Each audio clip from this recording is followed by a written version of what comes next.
बिस्मिल्लाहिर्रहमानिर्रहीम। तो प्रीवियस कुछ वीडियोस में हमने double side band full carrier पढ़ा था और अब हम स्टार्ट करेंगे double side band suppressed carrier. तो जो फुल कैरियर वाला जो पार्ट था वो हमारा कंप्लीट हो चुका है, उसमें हमने मॉड्यूलेशन और डीमॉड्यूलेशन दोनों देख लिए हैं। अब double side band suppressed career हम पढ़ेंगे। इसको पढ़ने से पहले हम इसको कंपेयर करेंगे, थोड़ा सा double side band full carrier के साथ कंपेयर करेंगे ताकि एक अंडरस्टैंडिंग हमें क्लियर हो जाए और फिर हम इसको फर्दर प्रोसीड करें। तो ये मेरे पास ऊपर जो बायोडाटा यहाँ पे थोड़ा बहुत लिखा हुआ है वो सारा double side band full carrier के लिए लिखा हुआ है। ये मैंने बोला था कि ये एक स्टैंडर्ड इक्वेशन है हमारे पास एम्पलीट्यूड मॉड्यूलेशन की, और यही बेसिकली स्टैंडर्ड इक्वेशन है हमारे पास double side band full carrier modulation की। और फिर उसकी हमने देखा था बैंडविड्थ हमारे पास आती थी 2 FM। जो पावर आती थी टोटल वो हमारे पास होती थी power of carrier signal plus power of side band. और उसकी टोटल मैक्सिमम एफिशिएंसी हमने बात की थी कि 33.3% होती है। और उसका जब स्पेक्ट्रम हम ड्रॉ करते थे, जब हमारे पास वो फिल्टर से पास करने के बाद जो ट्रांसमिट करते थे हम जो सिग्नल अपना, उसका स्पेक्ट्रम कुछ इस तरह से दिखता था कि FC के ऊपर हमारा मैसेज सिग्नल होता था। राइट साइड पे जो हमारे पास होता था उसे हम अपर साइड बैंड बोलते थे, लेफ्ट साइड पे हमारे पास लोअर साइड बैंड होता था। और अपर साइड बैंड हमारे पास FC प्लस FM पे होता है, लोअर साइड बैंड हमारे पास FC माइनस FM पे होता है। और हमारे पास जो ये मैसेज सिग्नल है ये FC सिग्नल के ऊपर लाई करता है, और यहाँ पे हमारे पास एक कैरियर सिग्नल भी हमें मिलता था। तो ये बेसिक स्टोरी थी हमारे पास double side band full carrier के लिए। तो सप्रेस्ड कैरियर जो है वो उसकी क्या स्टोरी है, वो कुछ इस तरह से है कि हमारे पास जो उसके लिए इक्वेशन है स्टैंडर्ड इक्वेशन वो कुछ इस फॉर्म में है, MT और साथ में AC कोस 2 पाई FCT। ये AC कोस 2 पाई FCT हमारे पास कैरियर सिग्नल है और MT हमारे पास जो है वो मैसेज सिग्नल है। तो मतलब ये कि ये जो हमारे पास जो है मॉड्यूलेशन, इस मॉड्यूलेशन में सिंपल हमने क्या करना है, हमारे पास जो मैसेज सिग्नल है उसको हमने मल्टीप्लाई कर देना है हमारे पास जो कैरियर सिग्नल है।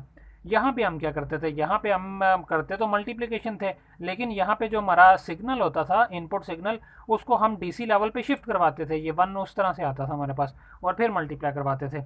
यहाँ पे हमने DC लेवल पे शिफ्ट नहीं करना। इस तरह की इक्वेशन मैं पहले भी आपको एक सॉल्व करवा चुका हूँ, जब हमने double side band full carrier जो मॉड्यूलेशन से पहले देखी थी। तो सेम वो यही चीज़ थी। इसके अंदर हमारे पास जो बैंडविड्थ आती है वो बिल्कुल सेम है 2 FM, लेकिन इसके अंदर पावर कम यूज़ होती है इसके अंदर, क्योंकि हमारे पास कैरियर जो है इसका नाम है सप्रेस्ड कैरियर। तो मतलब इसके अंदर लास्ट पे जो हम सिग्नल ट्रांसमिट करेंगे उसमें कैरियर मौजूद नहीं होगा, उसमें सिर्फ हमारा मैसेज सिग्नल होगा जो कि FC फ्रीक्वेंसी के ऊपर पड़ा होगा। और फिर इसमें जो पावर आएगी वो सिर्फ साइड बैंड्स की वजह से पावर आएगी, और कैरियर इसमें मिसिंग होगा ट्रांसमिटेड वेव में। तो इसलिए इसकी जो पावर होगी वो रिड्यूस कर जाएगी। इसमें ज़्यादा पावर लगती है हमारी, इसमें कम पावर लगती है। फिर इसकी एफिशिएंसी जो हमारे पास है वो 33.3% है मैक्सिमम एफिशिएंसी, लेकिन इसकी हमारे पास 100% एफिशिएंसी इस केस में हमें मिलती है। क्यों? क्योंकि इसमें हमें यहाँ पे जो एक मिलता है, हमें कैरियर सिग्नल मिलता है, वो बेसिकली हमने रिसीवर एंड पे कैरियर सिग्नल को हटा देना होता है, उसको ख़त्म कर देना होता है, जिसकी वजह से पावर हमारी ज़ाया हो जाती है। तो यहाँ पे ट्रांसमिटेड एंड पे हम क्योंकि कैरियर सिग्नल तो हमारे पास है नहीं, ओरिजिनल सिग्नल को ही हमने हाई फ्रीक्वेंसी के ऊपर शिफ्ट कर दिया है और इसी को हम ट्रांसमिट करने वाले हैं, और कैरियर सिग्नल हमारे पास नहीं होता, इसलिए कैरियर सिग्नल का कंसेप्ट ही यहाँ पे ख़त्म हो जाता है, और इस वजह से हमारी पावर भी सेव हो जाती है और 100% एफिशिएंसी हमें इसकी मिलती है। तो ये बेसिक थोड़ा सा डिफरेंस है हमारे पास double side band full carrier और सप्रेस्ड कैरियर के। फुल कैरियर में हमारे पास जो सिग्नल ट्रांसमिट होता है उसमें एक कैरियर सिग्नल होता है, जबकि सप्रेस्ड कैरियर में हमारे पास कोई कैरियर सिग्नल नहीं होता, सिर्फ साइड बैंड्स जो होते हैं हमारे मैसेज सिग्नल के वो ही ट्रांसमिट होते हैं, लेकिन कैरियर फ्रीक्वेंसी के ऊपर ट्रांसमिट होते हैं। इस वजह से हाई फ्रीक्वेंसी ये सिग्नल बन जाते हैं और वो ट्रांसमिट करते हैं हम थ्रू एंटीना। तो ये बेसिक दोनों के दरमियान में डिफरेंस है। अब इसके ऊपर स्टडी करते हैं सप्रेस्ड कैरियर के ऊपर। अब इसकी अगर मैं आउटपुट इनपुट को कंपेयर करूं एक दूसरे के साथ, तो double side band full carrier में मैं मानता हूं कि मेरे पास ये अगर इनपुट सिग्नल है तो उसको हम क्या करते थे, एक DC लेवल पे शिफ्ट करते थे और फिर उसकी मॉड्यूलेशन करते थे। लेकिन double side band suppressed career में हम इसकी शिफ्टिंग नहीं करते, DC लेवल पे शिफ्ट नहीं करते, जो सिग्नल होता है उसी की हम मॉड्यूलेशन करते हैं। इस केस में क्या होता था, जो ऊपर हमारे पास इन्वेलप आता था उसका ऑपोजिट हम नीचे लेके फिर उसके दरमियान में अपना सिग्नल को ऑसिलेट करवा लेते थे। यहाँ पे क्या होगा, यहाँ पे जैसा सिग्नल होगा उसी तरह से उसको ऑपोजिट करेंगे और उसके दरमियान में हमारे पास मैसेज सिग्नल ऑसिलेट करेगा। स्टार्ट की वीडियोस में मैंने आपको बोला था कि ऐसे सिग्नल की डीमॉड्यूलेशन करना बहुत ही मुश्किल है, क्योंकि जब इसको इन्वेलप हम डिटेक्ट करते हैं इसमें से, तो ये सिर्फ ऊपर वाला पार्ट हमारे पास आ जाता है जो कि हमारा असल सिग्नल नहीं होता। तो इसके मॉड्यूलेशन के मेथड्स हम डिफरेंट देखेंगे, जिससे हम अपना ओरिजिनल मॉड्यूलेटेड सिग्नल जो है वो निकाल लें। तो ये हमारे पास इनपुट और आउटपुट का थोड़ा सा कंपैरिजन था। अब इसको बाकायदा स्टार्ट करते हैं। तो यहाँ पे मैं अगर ब्लॉक डायग्राम से इसको शो करना चाहूँ तो मैंने ये एक ब्लॉक बनाया हुआ है यहाँ पे, जिसमें DSBSC मॉड्यूलेटर है मेरे पास, double side band suppressed carrier modulator.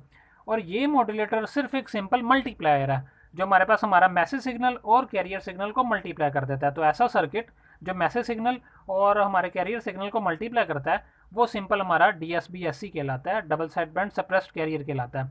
और अक्सर इसको DSB भी बोला जाता है, सप्रेस्ड कैरियर लास्ट में अक्सर नहीं भी बोला जाता। अगर आपके पास सिर्फ ऐसे हो डबल साइड बैंड मॉड्यूलेशन, तो उसमें उसका मतलब ये है कि उसमें सप्रेस्ड कैरियर नहीं है, ये मतलब कैरियर नहीं है, तो वो यही वाली टाइप होगी।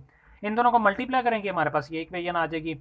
अब इस इक्वेशन का थोड़ा सा इसकी स्टडी करते हैं मैथमेटिकली और प्रूव करते हैं कि जो फिगर्स हमने लास्ट पे बनाई थी कि हमारे पास कैरियर नहीं आता, सिर्फ बैंड साइड बैंड्स आते हैं FC के ऊपर। तो देखते हैं क्या इसके वाकई इसके अंदर कोई कैरियर सिग्नल हमारे पास नहीं आता आउटपुट में। तो ये मेरे पास वही सिग्नल आ गया। इसका फोरियर ट्रांसफॉर्म लेंगे तो वो हमारे पास कुछ इस तरह से आ जाएगा। AC क्योंकि कॉन्स्टेंट है बाहर आ जाएगा, MT का cos 2π के साथ अगर फोरियर ट्रांसफॉर्म लें तो ये फ्रीक्वेंसी शिफ्ट हो जाती है इसकी FC के ऊपर। तो ये मेरे पास इन दोनों की ये मेरे पास दो चीज़ें आ गई। एक मेरे पास राइट साइड पे फ्रीक्वेंसी की शिफ्ट देगा, एक मेरे पास लेफ्ट साइड पे फ्रीक्वेंसी की शिफ्ट देगा, और उससे मेरे पास एक अपर साइड बैंड और एक लोअर साइड बैंड आ जाएगा।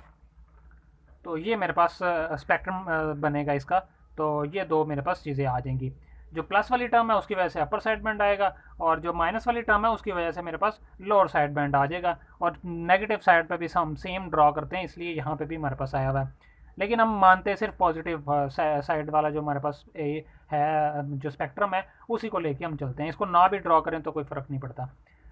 तो ये हमारे पास आ गया, और आप देख सकते हैं यहाँ पे कोई भी कैरियर सिग्नल नहीं है, सिर्फ हमारे पास मैसेज सिग्नल है। ठीक है, तो ये बेसिकली हमारा कहलाता है double side band suppressed career, जिसमें कैरियर मिसिंग हो। अब इसका अगर हम पावर फाइंड करें तो पावर इसकी बेसिकली बराबर होगी अपर साइड बैंड और प्लस लोअर साइड बैंड के पावर के बराबर। ये मैंने लिख दिया अपर साइड बैंड, ये लोअर साइड बैंड। अब अपर साइड बैंड और लोअर साइड बैंड की पावर कैसे निकालेंगे हम? पावर हमने देखा था कि निकालने के लिए जो एम्पलीट्यूड होता है हमारे पास, इसका रूट मीन स्क्वायर फाइंड करते हैं हम। ये मेरे पास पीक वैल्यू है, इसका अगर मैं रूट मीन स्क्वायर फाइंड करूं तो इसको डिवाइड करना पड़ेगा स्क्वायर रूट 2 से। तो इसकी पावर फाइंड करने के लिए हम रूट मीन स्क्वायर वैल्यू का स्क्वायर लेके डिवाइड कर देते हैं रेजिस्टेंस से। तो रेजिस्टेंस चूंकि मैं मान रहा हूँ 1 है, तो सिर्फ जो रूट मीन स्क्वायर वैल्यू है उसका स्क्वायर ले लें तो आपके पास वो पावर होगी अपर साइड बैंड की। और लोअर साइड बैंड और अपर साइड बैंड दोनों आइडेंटिकल होते हैं, तो लोअर साइड बैंड की भी पावर मेरे पास यही आएगी। ये मेरे पास पावर आ गई स्क्वायर, जब ओपन करेंगे तो हमारे पास कुछ इस फॉर्म में आंसर आ जाएगा, और टोटल पावर हमारे पास आ गई ये। और ये टोटल पावर किसके बराबर है? बेसिकली हमारे साइड बैंड्स की पावर जो है वो ये चीज़ हमारे पास है। अब इसकी एफिशिएंसी फाइंड करते हैं। एफिशिएंसी हमने डिफाइंड की थी कि useful power divided by total power, और यूजफुल पावर हम बोलते थे अपने सिग्नल की पावर को, और सिग्नल हमारा पूरा है। इसको जितने भी हमारे पास साइड बैंड्स की वजह से जो पावर है वो पूरा सिग्नल है हमारे पास। तो ऊपर भी मैंने साइड बैंड पुट कर दिया, नीचे टोटल पावर हमारे पास वो भी साइड बैंड है, तो पुट कर दिया, दोनों को काट के हमारे पास आ जाएगा 1। इसको मल्टीप्लाई कर दें 100 से तो इसकी एफिशिएंसी हमारे पास आ गई 100। तो यही हमने बोला था कि इसकी एफिशिएंसी 100% होती है। तो इंशाल्लाह नेक्स्ट वीडियो में हम इसकी मॉड्यूलेशन स्टार्ट करेंगे, और दो मेथड हम पढ़ेंगे, एक बैलेंस मॉड्यूलेटर और रिंग मॉड्यूलेटर, और इन दोनों के थ्रू इसकी double side band suppressed career की मॉड्यूलेशन करेंगे, और फिर डी मॉड्यूलेशन के ऊपर जाएंगे हम इंशाल्लाह।